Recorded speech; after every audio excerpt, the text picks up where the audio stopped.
Hi, I'm Eileen Bergelson. For those of you who've heard my chat with Steve Feinberg on bringing your idea all the way to global brand, you're going to be so excited for this last chat. This is on the last piece, Stage 3, bringing your methodology all the way to global brand.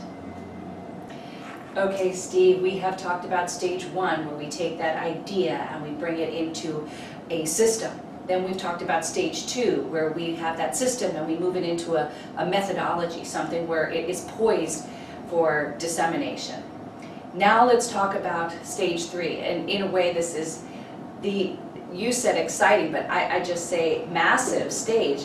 When we were talking about it earlier, it reminded me of an inverted triangle. You know, when you have an idea, it's almost like the point of a triangle or a spark.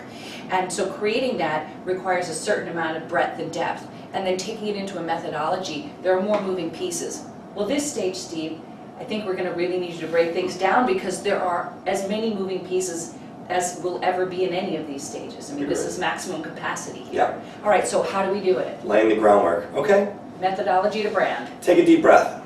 In Stage 1, we faced making ourselves available to the consumer. And in Stage 2, we decided to go from local to regional. And we decided to build some members of our tribe and have representatives and also have a clearer message.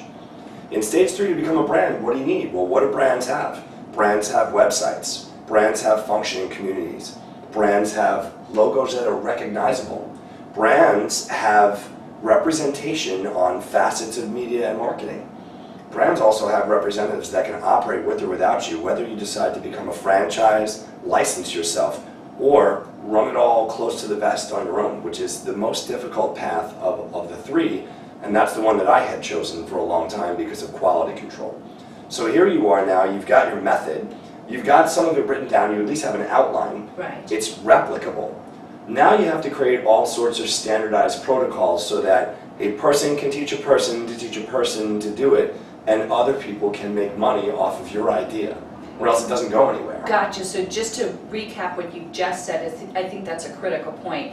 It's not as if in every instance the person learning your method is going to have learned it by way of 16 people down the line, but you want to create the materials for that so that regardless of you teaching it or the person you taught teaching it or the person you taught who they taught are teaching it, it is consistent and fail-safe. Absolutely. So this is the part where you think global but you act local. You keep the people who are very close to you strong, invigorated, and excited, and of course current and up to date on what your message and method is, which will change and evolve as you go, and don't fear the change, that's just part of the process, but you have to make it so that you can see a very large geometric progression of your method. And the only way to do that is to make it replicable and begin educating. Now you have to have an educational system, standardized protocols that people in multiple languages will go through. Mm-hmm. Some of them will never meet you. And if you're lucky, some of them will never meet you or only meet you at special events. That means that you've done a good job of branding yourself. Especially if, like you said, those channels of communication are open and clear and running all the time, so that as the brand evolves, as the idea evolves, people are able to evolve with it, and that there's nobody left behind or working on old concepts or old information. Absolutely. And if you're a global brand, you have to make decisions like, are you able to provide online support? Do you provide online education? Do you do live work through technology and Skypes? Do you only do private trainings or in-person trainings? Who will you allow to represent your brand in training? How will you select those people? Those things are critical. And once you've established all that and you know that your thing can become a thing to a thing to a thing in all different places, now you have to protect it. Now you have to start thinking, okay, I created this logo. I'm recognizable, I'm replicable, I've educated, other people are interested in doing what I do, and I'm providing profit lines for facilities, for instructors. I'm a work opportunity. Now, how do I make sure that someone doesn't just knock that off, call it the same thing in some countries or something just slightly different, and you have no protection? So now you have intellectual property. Copyright your manual, you trademark your logo, steps that anyone should take, and anyone who's ever tried to expand an idea globally, I'm sure you've run into some of the same snags and scenarios that I have, where this is a common practice, especially in our industry, because you can't really patent movement, right? You can only patent your order and your system. Yes. And here would be my biggest piece of advice. Make yourself so branded and so recognizable that you can confidently say, accept no imitations, and people want to be a part of your team. Not the team that looks like your team, not the logo that looks like your logo, but they want to carry your seal of approval. And that's about building the community that we talked about. Gotcha. And this, too, sounds like it's ever more important to have a realistic budget before you even get into stage 3.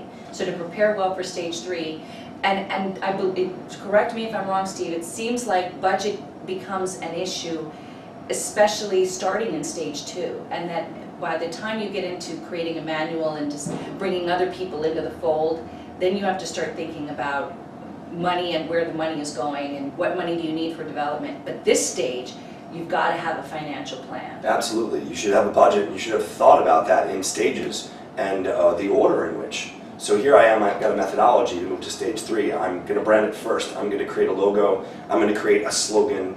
I'm going to create a mission statement. I'm going to create all my intellectual property. Then I'm going to protect that intellectual property in the first place I'm going to allow it to expand. And then I'm going to invest in education and the materials necessary. In that order. Ah. Yeah. Okay, so what I'm going to ask you to do, Steve, is that we put it in that order in a PDF that we'll attach to this clip so that everybody can see the order of those things. Absolutely. We'll have a reference tool for you guys at home to look this over and really delve into the stages. Okay, fantastic. Steve, thanks so much for walking us through these 3 stages. This caps the trifecta of bringing your idea into a global brand. Let us know how it works for you through email. You can email Steve or I. I'm at info@lifemoveshealth.com. And Steve? Steve at speedballfitness.com. And just to close out the last decision you have to make, and this is really important, and we can talk more about this another time. Quality control wise, when you create your protocols, how much control are you willing to let go of? And at what time and in what stages are you willing to let go of that control in the name of expansion and profit? Okay, so that's your point to ponder as we wrap this up. We've created the space here for people to consider building their global brand. And now as we think about all those opportunities and possibilities, we think about what quality control throughout that process means to us. Yep. Thanks, Steve. Okay, we'll catch you soon. Enjoy the journey.